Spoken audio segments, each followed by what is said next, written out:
terapi atau analisis eksistensial yang membantu seseorang menemukan makna sehingga dia bisa hidup secara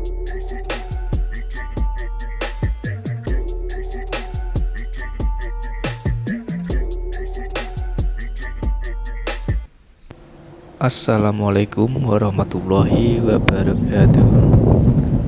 Kita berjumpa kembali di Kata Filsafat. Kita lanjut di eksistensialismenya Viktor Frankl. Nah, sekarang kita masuk ke konsep utama yang terkenal sekali dari Viktor Frankl, yaitu namanya logoterapi. Logoterapi ini semacam analisis eksistensial. Ini satu teori yang diciptakan oleh Frankl sehubungan dengan bagaimana orang bisa hidup secara otentik dan lebih baik. Jadi logoterapi ini konsepnya tidak terlalu rumit, tapi lebih ke praktis. Dan ini dipakai oleh beliau dalam praksis-praksis beliau saat melakukan psikoterapi. Jadi ini nanti agak beda dengan Freud atau Nietzsche atau Adler, ini tokoh-tokoh yang disukai oleh Frankl. Tapi beliau punya rumus sendiri untuk melakukan psikoterapi. Beda dengan Freud dengan psikoanalisisnya. Beliau punya konsep logoterapi. Jadi logoterapi ini semacam terapi atau analisis eksistensial yang membantu seseorang menemukan makna sehingga dia bisa hidup secara otentik lebih baik dari sebelumnya. Seperti kita jelaskan tadi, kan banyak orang yang merasa hidupnya hampa, tanpa makna, tidak punya tujuan, gelap, tidak ngerti mau kemana, dan lain sebagainya. Dan ini dialami tidak hanya oleh orang-orang yang serba kekurangan atau banyak masalah. Banyak loh orang-orang itu yang sukses sampai puncak, tapi dia merasa hampa. Tidak punya tujuan, tidak punya arah, tidak punya orientasi. Apa hanya begini hidup ini, dan lain sebagainya. Nah, disitulah teori logoterapinya Viktor Frankl ini bisa kita gunakan untuk membantu mereka menemukan makna hidup sehingga mereka bisa hidup secara otentik dan lebih baik. Nah, ini makanya saya bilang tadi ini lebih sifatnya praktis, tidak bermain logik, bermain teori yang rumit. Baik, makanya ini saya taruh di terakhir. Siapa tahu di antara teman-teman malam hari ini yang kesulitan menemukan makna, konsep-konsep dari Viktor Frankl ini bisa membantu kita. Nah, jadi definisinya itu tadi ya, logoterapi itu analisis eksistensial untuk menemukan makna yang jadi orientasi hidup kita, sehingga hidup kita jadi lebih baik dan lebih otentik. Asumsinya apa logoterapi itu? Ya, asumsi pertama adalah asumsi kebebasan. Bahwa manusia itu satu-satunya makhluk yang memiliki kebebasan untuk menentukan apa yang terbaik bagiku. Setiap orang punya kebebasan membangun makna sesuai apa yang dia inginkan. Ini asumsi pertama. Jadi hidup ini maknanya apa, itu kan kita masing-masing yang membentuknya. Antara saya dan teman-teman itu kemungkinan juga tidak sama. Bagiku yang penting, yang utama, yang urgent ini, bagi teman-teman mungkin beda. Dan itu dasarnya apa kok bisa beda? Ya karena manusia punya kebebasan. Kemudian asumsi kedua dari logoterapi ini adalah bahwa motivasi hidup manusia yang paling utama itu adalah makna hidup. bukan senang-senang, bukan ingin berkuasa, ingin menang atas yang lain, tidak. Jadi kata Viktor Frankl, enggak.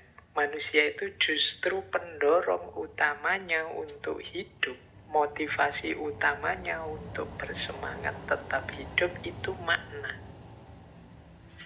Loh Pak, kenapa ada orang kok tujuan hidupnya senang-senang, ingin kaya, senang dengan kekayaannya? Mungkin dia punya makna bahwa jumlah kekayaan itulah jadi yang penting dalam hidup ini.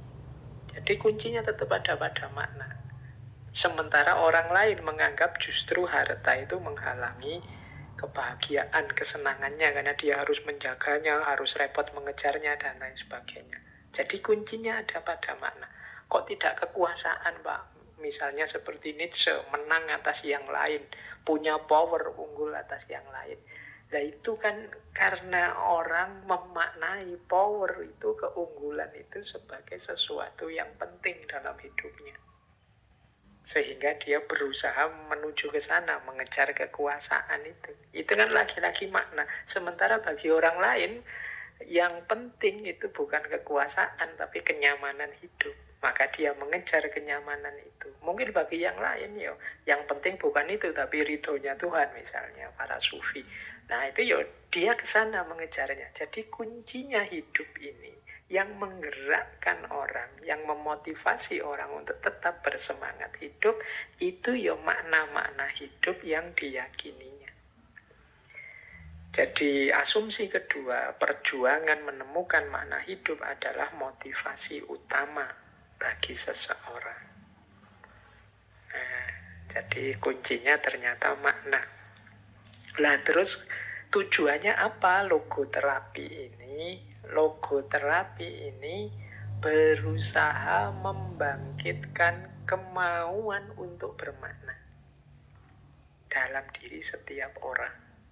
Ya seperti tadi ya kan, banyak orang yang merasa hidupnya hampa, banyak orang yang merasa hidupnya tidak bermakna. Maka dengan logoterapi ini maunya Frankl, kehendak untuk hidup bermakna itu bangkit lagi. Jangan sampai orang-orang merasa bosan hidup, tidak mau melanjutkan hidup karena menganggap hidup ini apa gunanya, tidak ada artinya. Disitulah pentingnya logoterapi menurut Frankl. Nah, logoterapi ini beda dengan teori-teori psikologis atau eksistensial yang lain. Kalau teori-teori psikologis sebelumnya, misalnya psikoterapi, itu kan orientasinya ke masa lalu. Kalau teman-teman ngerti psikoanalisisnya Freud, itu kan kembali ke masa lalu, timbunan-timbunan bawah sadar dibongkar yang mempengaruhi hidup kita. Atau ada tokoh yang tidak ke masa lalu, tapi ke masa kini. Kan banyak kemarin tokoh-tokoh eksistensial itu menganggap kuncinya hidup ini ke masa kini. Jadi saat ini, penerimaan kita, kesetujuan kita terhadap hidup sekarang dan di sini, yang kita alami hari ini. Tapi di logoterapi ini, orientasinya tidak ke masa lalu atau saat ini, tapi future oriented, ke masa depan. Jadi bagaimana kita membangun hidup penuh makna ke depan. Peristiwa hari ini kita maknai sekarang demi menuju masa depan yang lebih baik. Inilah logoterapi. Jadi tidak sibuk dicengkeram oleh masa lalu, tidak pasif menyerah dengan situasi yang dihadapi saat ini, tapi kita bangun makna. Kita tetapkan tujuan sesuai makna yang kita tetapkan tadi demi masa depan yang lebih baik. Jadi inilah yang diinginkan oleh logoterapi. Hasilnya apa? Kalau sukses logoterapi ini tentu saja orang menemukan jalan hidup yang penuh makna. Orang sadar bagaimana dia harus bertanggung jawab kepada hidupnya. Jadi bagaimana dia harus mempertanggungjawabkan hidupnya, memutuskan sendiri apa yang dia inginkan. Jadi kuncinya di situ nanti. Setelah melakukan logoterapi, orang kemudian menemukan makna, kemudian dia memutuskan apa yang harus dia lakukan dan siap mempertanggungjawabkan hidupnya dengan makna dan keputusan tadi. Inilah yang dimaksud hidup yang eksis, hidup yang otentik sebagai diriku sendiri. Aku membangun makna hidup sesuai yang aku inginkan, kemudian aku putuskan apa yang harus aku lakukan, dan aku siap bertanggung jawab terhadap apapun resikonya. Inilah hidup yang eksis, hidup yang otentik. Kesinilah maksud dari logoterapi tadi. Baik, kita baca pelan-pelan ya konsep-konsep logoterapinya Viktor Frankl ini. Mungkin nanti akan berguna bagi kita menghadapi krisis-krisis, menghadapi problem-problem dalam hidup. Tadi sudah sedikit dijelaskan tentang definisinya, asumsinya, tujuannya, orientasinya, dan hasilnya. Kita lanjutkan lagi. Sekarang asas-asasnya. Berarti dasar-dasarnya. Logoterapi dalam konsepnya Viktor Frankl ini punya 3 dasar. Jadi mengapa sih kok orang harus menghidupkan makna itu? Dasarnya 3. Yang pertama, menurut Frankl, hidup itu selalu punya makna. Bahkan dalam situasi penuh penderitaan, situasi setragis apapun. Jadi selalu bisa dimaknai. Silahkan teman-teman milih momen apapun dalam hidup kita. Sekaligus mungkin bisa dicek kita dulu memaknai momen itu sebagai apa. Bahkan mungkin sekarang pemaknaan kita terhadap peristiwa itu bisa saja berubah. Itulah manusia. Jadi selalu punya makna untuk ditempelkan pada apapun, momen apapun dalam hidup. Misalnya ya, contoh dulu waktu SMA kita mengalami misalnya ditolak oleh orang yang kita taksir. Saat itu kita memaknai peristiwa penolakan itu sebagai bencana, musibah, kesedihan yang tidak tertanggungkan. Sekarang, ketika kita mengingat-ingat peristiwa itu, mungkin maknanya berubah. Tidak hanya bencana, tapi sekarang kita maknai, peristiwa kemarin itu, peristiwa dulu itu rasanya kok ya memalukan ya. Kok lugu sekali aku ya. Ini kan berarti ada perubahan makna. Jadi ini contoh, hidup itu selalu punya kemungkinan-kemungkinan makna. Dan yang kedua, setiap manusia punya kebebasan untuk membentuk, menemukan sendiri makna hidupnya. Jadi ini tidak bisa dipaksa.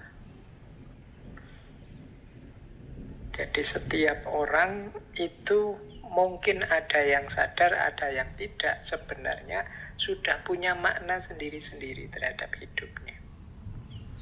Itu kelihatan misalnya dari mana yang dianggap penting, mana yang dianggap tidak penting, mana yang didahulukan, mana yang nanti saja. Ini pasti berhubungan dengan makna-makna hidupnya. Pak, saya mending nonton drama Korea Pak daripada ikut ngaji-ngaji seperti ini. Itu mungkin kalian punya struktur makna sendiri dalam hidup ini. Kalian punya pemaknaan yang berbeda. Gitu loh. Dan manusia bebas menempelkan makna-makna sesuai yang dia inginkan.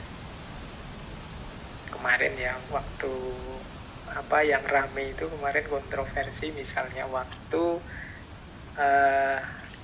MotoGP yang kemudian hujan, kemudian ada pawang hujan. Ya peristiwa pawang hujan itu kan terus ada yang memaknai, wah ini kearifan lokal. Sementara yang lain memaknai, wah itu musyrik itu. Yang lain memaknai, wah ini budaya bangsa loh, unik loh ini. Di sana-sana tidak ada, hanya di kita adanya. Kemudian ada lagi yang memaknai. Makna itu banyak, dari masing-masing kepala mungkin ada makna yang tidak sama. Dan itulah manusia.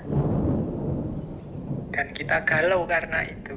Kita selalu saja merasa sedih, merasa galau, merasa suram hidup ini ketika ada orang beda makna dengan kita. Padahal ya, setiap orang itu punya kebebasan untuk memaknai versi mereka masing-masing, dan kita mungkin bisa menyarankan, mengusulkan atau memberi pertimbangan makna, tapi keputusan makna apa yang akan mereka ambil itu ya hak mereka, kebebasan mereka.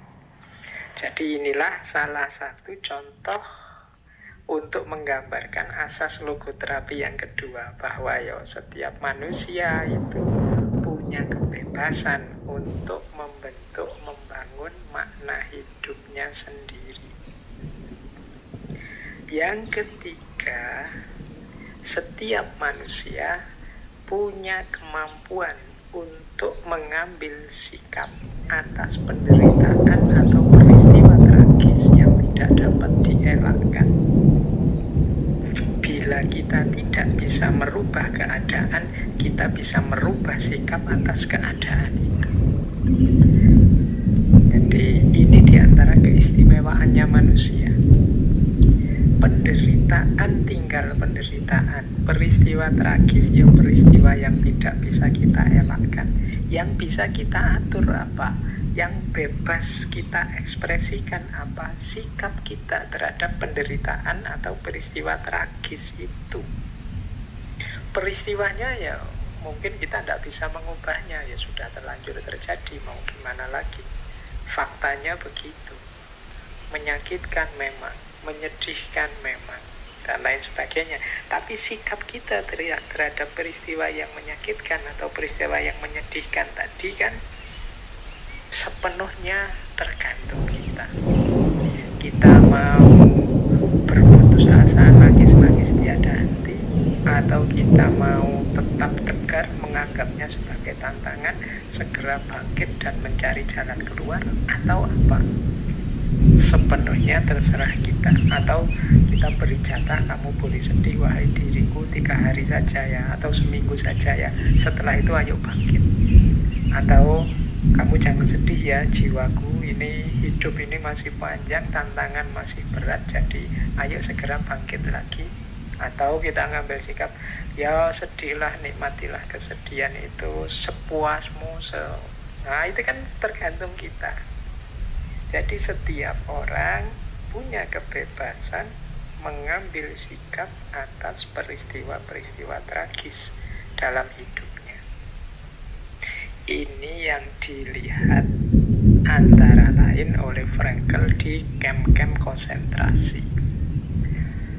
Setragis dan sepahit apapun peristiwa yang dihadapi, masih banyak orang yang bisa bersikap optimis, tidak menyerah, tidak memutuskan untuk membunuh diri saja, tapi tetap optimis, berbagi, saling mendukung dalam situasi kesedihan. Nah, ini jadi asas yang ketiga. Berarti keywordnya adalah makna dan kebebasan manusia untuk membentuk makna dalam hidupnya. Oke,